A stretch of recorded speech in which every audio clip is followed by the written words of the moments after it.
Hey everyone, this is Dr. Drizzle, and welcome to the National Parks Expedition Challenge.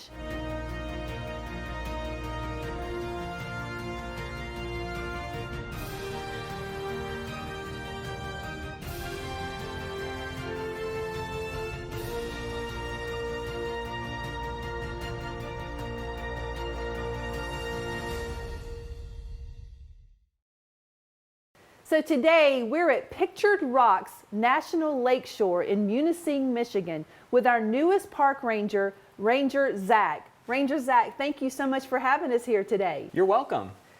So we're very excited to be here today. Before we get started on this, can you tell us your adventures in the National Park Service, how you got here? Sure. So I started in the Park Service in 2013, and I was an intern at Rock Creek Park in Washington, D.C., and it was a great park with all kinds of historic resources there. Really loved education there, too, and what we were doing. Later, I moved out to the Grand Canyon and learned a lot about the natural resources out there and was really excited to teach people about that, too.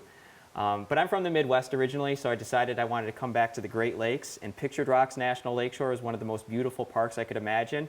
And luckily enough, I got a job here, and one of my favorite parts is being able to teach students about all the natural and cultural resources we have here. Well, thinking about the cultural resources, we're standing in a unique place. Can you tell us where we're standing right now? Sure. So we're in the Sandpoint Boathouse, and this is an old historic Coast Guard building. So back in the 1930s, this whole facility was built to help protect a lot of the mariners on the Great Lakes. Behind me, you can see the giant 36-foot life-saving vessel that they would actually use when they went out on the lake. We have good examples in here, different exhibits and things that people can see, like our Lyle gun, our faking box, our life-saving apparatus, and our beach cart. So it's a wonderful place for students to learn about the history of this location. So if our students have watched any of our other videos, and we surely hope that they have, they can make a connection to this place and Cape Cod National Seashore, where they also have these maritime museums and these large boats. So this is a beautiful place. We have been walking around, doing some filming, watching the sunset. Tell us about Pictured Rocks. Yeah, so Pictured Rocks has so much to offer. We have about 15 miles or so of sandstone cliffs, which is the main reason a lot of people hear about this park. Those sandstone cliffs have mineral stains in them, and so the mineral stains produce different colors along the cliffs. So black staining is coming from the manganese, coming out from that water seepage in the sandstone there. White colors is coming from limonite. The reds, browns, and oranges that folks can see, that's from iron staining. And then the greens and blues, those are from copper staining seeping out of that sandstone rock. We not only have the sandstone cliffs, though, we also have the Beaver Basin Wilderness area, which is miles and miles of pristine wilderness. And then over on the east end of the park, we have the Osable Light Station. We have the Grand Sable Dunes, which are a beautiful set of sand dunes about 300 feet high that go on for miles. We have inland lakes. We have over 100 miles of hiking trails, camping. We have so many different ways that people can enjoy this park and recreate here. What is the water that we're on? The water that we're on is Lake Superior, so it's the largest of all the Great Lakes. So much fresh water is in this lake that you could dump all the other Great Lakes in it and you still wouldn't fill it up. So it's a wonderful resource that we have here. It looks just like the ocean, but it's all fresh water, which is very interesting. And Lake Superior has a fascinating history, and it's definitely one of the most unique features that we have in the United States. So you mentioned Beaver Basin Wilderness. Do we have beavers here? We do. We have lots and lots of beavers in the park. They tend to be really shy. They tend to like to hang out in the inland water streams and more in the inland lakes. But there's certain areas that people can go that they can actually see the beaver chews as they're going to build their dams and lodges. But Beaver Basin is certainly a good spot to try to spot them. But the Sandpoint Marsh Trail is also a good one to go to as well. And that's a nice elevated boardwalk. And there's a family of beavers that live out there too. And visitors are really lucky. They can actually see some beaver chew marks along the trail there. So what are some other animals? So yeah, we have lots of different wildlife in the park. Birding is huge here, but we also have a lot of big mammals that walk around the park, like moose. They kind of pass through the area. We also have wolves that occasionally pass through this area too, coyotes, pine martens, fishers.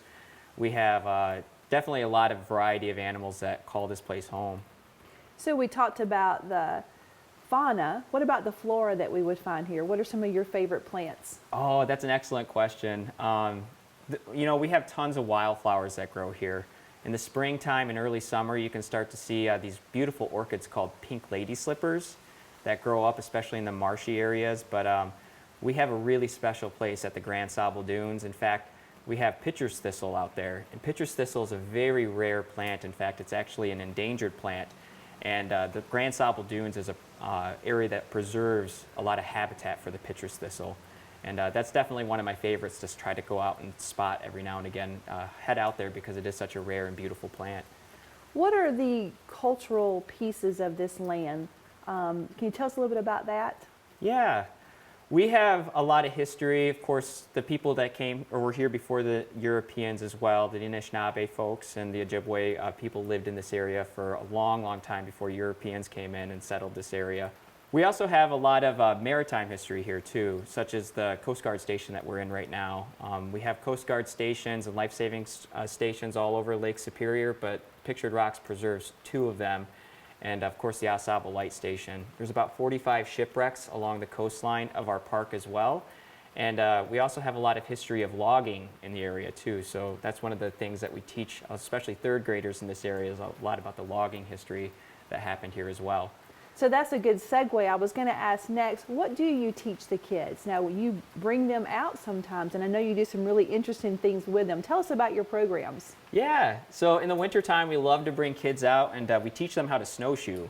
So a big part of our education out here is to take them into the woods, teach them how to use those snowshoes. We do a lot of snow science as well with students.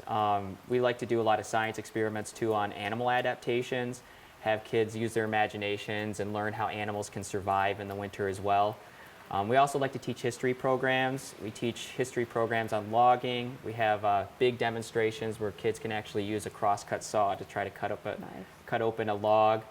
And then we also like to teach kids citizen science activities as well too. We focus a lot on pollinators and how pollinators are important to the ecosystem.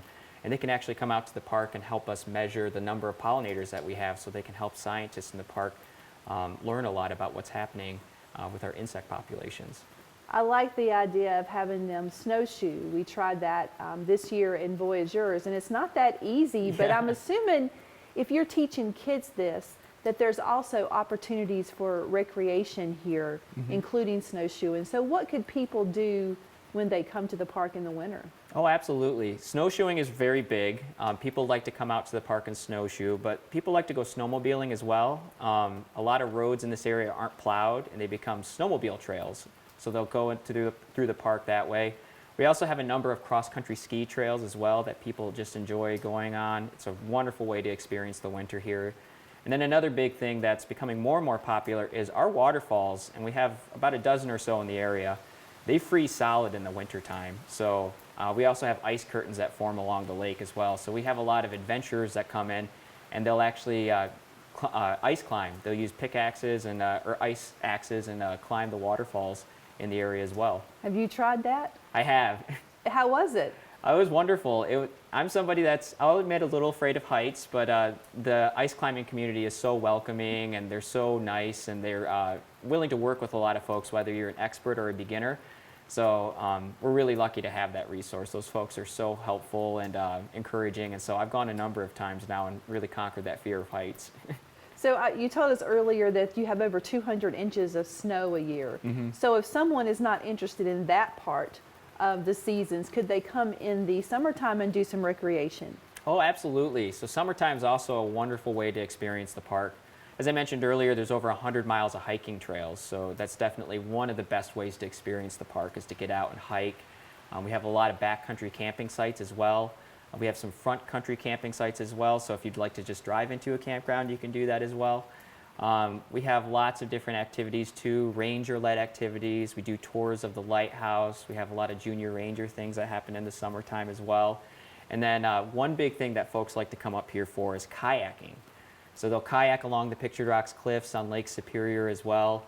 We just ask that people prepare and they do it safely because Lake Superior can be a very wild lake. But that's another big activity that folks like to do here. So we know that the Pictured Rocks are a draw for this place. and they want to come and see these beautiful layers and all of these colors. So what else do you do with geology? And then let's also talk about a challenge that we could issue to our students. So in the geology world, what do you talk about? Yeah, so we have a fascinating history of geology at the park. So we have sandstone here that's Precambrian, so ancient stones here. And then we also have the history of the glaciers in the area as well. So really it's kind of a mix between that super ancient rock and then more recent in the geologic timeline, that history of glaciers carving out those Great Lakes basins that later became the Great Lakes. So what we really focus on a lot is kind of the story of the rocks themselves, how they formed, what environment they formed in, and then that history of erosion and weathering with the melting of the glaciers, and then later the Great Lakes coming in and causing all that erosion that formed the Pictured Rocks cliffs. Did I hear that you have an education building here? We do. And that's where kids go and learn? Do adults go in there too, or is it just mainly kids? Mainly kids, but that's our education facility, and it's mostly open in the winter time. So that's where we take folks to go snowshoeing. We primarily deal with school groups there too, but we've had a number of teacher trainings there. We've had a number of adult groups that have gone there too and done programming out of there as well. So it's a multi-use building that we've used quite a bit for mostly student groups, but a lot of adult groups as well. So I think I've got a challenge for our kids. Yeah. Kids, let's think about this. Let's use the UN Global Goal number 15, which is life on land. Normally talking about animals and deforestation, but it also talks about our geological resources that we have. We know that people come to Pictured Rocks National Lakeshore to see these rocks. They kayak around, they love to look at the layers. But think about the best way that you learn, and think about those of you that love rocks, and I'm especially speaking to my grandson Oliver right now who loves rocks. How could you create a display or an interactive signage that we could put into the education building so that when kids from around this area come in, they can touch and they can listen and they can manipulate so they can learn more about the rocks? Now, this is going to be one of those open-ended challenges where you can use something like Google Slides or Microsoft PowerPoint to build an app. You can also think about using electricity and circuitry to get things to light up and to talk. But we want you to research the rocks found here at Pictured Rocks National Lakeshore. We want you to think about the history and the timeline of those rocks, and then create an interactive display that we can share with Ranger Zach, and maybe their people can make it happen here. So once you've created this, you need to share it out with us. Now, Pictured Rocks staff is going to want to see this because they're looking for the next big thing. You're obviously going to want to share it with Expeditions and Education, and then you can share it with the National Park Service because we cannot wait to see what you come up with. So Ranger Zach, I'm excited to see what they create. You know, these kids that watch these videos, a lot of them are thinking they might want to become a park ranger when they finish school because they like the hat. Maybe not the colors so much, but the hat is awesome and the badge. So can you look at the camera and give our kids some advice on what to do now to prepare for a job in the National Park Service? Yeah, so I always say, think about what your interests are, because national parks, we have all kinds of different parks that protect all kinds of different things. So if you have an interest in something, definitely pursue that. And then when you become a little bit older, you can think about where you might want to volunteer, maybe where you might want to do an internship, and you can think about youth programs in the Park Service too, like the Youth Conservation Corps. You can think about different internship programs and different volunteer opportunities as well. And even if you don't have a national park right next door to you, you can also find a local park to maybe volunteer in too. And I think that's the easiest way to get your foot in the door and decide whether or not you like it.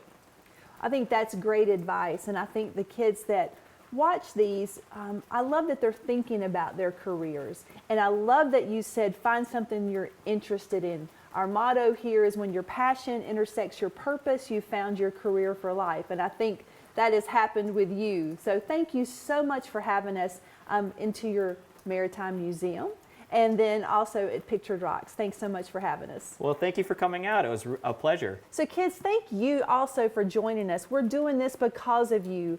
On behalf of the National Parks Expedition Challenge, Dr. Drizzle, and Ranger Zach, the most important person. Have a great day.